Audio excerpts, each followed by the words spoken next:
Pour la reprise, Leclerc estime n'avoir rien à changer côté perfo. Je n'ai pas besoin de changer cette approche. Bah, c'est juste faut éviter de se cracher dans le mur, comme t'as fait en France en fait, Charles. Ça pourrait être pas mal. Bon, je dis ça, je dis rien. Bon, après, ça n'aurait pas changé grand-chose, vu qu'il s'est fait encore couillonner par Ferrari en Hongrie, n'est-ce pas? Après, effectivement, s'il perd le titre pour, on va dire, 25 points, hein, voire 32, parce que le différentiel aurait dû être de 32 s'il avait gagné en France, même si, encore une fois, pas sûr qu'il aurait gagné. Hein. Dur à dire, mais bon, il était favori, hein, au moment où il s'est craché en tout cas. S'il avoue que le titre s'annonce de plus en plus difficile, il précise aujourd'hui, cependant, que jusqu'à ce que ce soit motivement fini, alors j'ai envie d'y croire. C'est ce qui me donne la motivation. Il fait face à un tel déficit de 80 points qu'il n'a plus rien à perdre. Comment va-t-il aborder la deuxième partie de saison?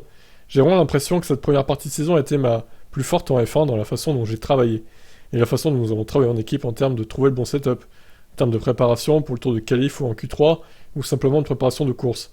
Ça a été le meilleur que j'ai jamais eu en F1. Donc j'ai pas besoin de changer cette approche encore une fois, il faut essayer de grandir à partir des erreurs de la première mi-saison, essayer de performer aussi bien parce que la performance, j'en suis extrêmement heureux, ça je veux le garder.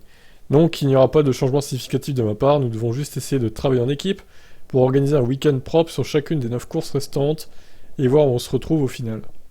Donc en gros, prendre les courses une par une. Ouais, mais bon, ça c'est pas une mentalité de gens qui veulent jouer le titre. Hein. C'est un peu la loose. Que Mercedes ait cette mentalité parce qu'ils n'ont pas une voiture qui domine, ok, pourquoi pas. Prendre les courses une par une et essayer de choper une victoire s'ils peuvent. Mais Ferrari, désolé, hein, ils ont quand même une voiture très très puissante, au moins aussi puissante que la Red Bull si ce n'est plus sur certains circuits. C'est pas ça qu'ils doivent viser normalement, de prendre les courses une par une, hein. Franchement, c'est mentalité de loser, hein, tout simplement.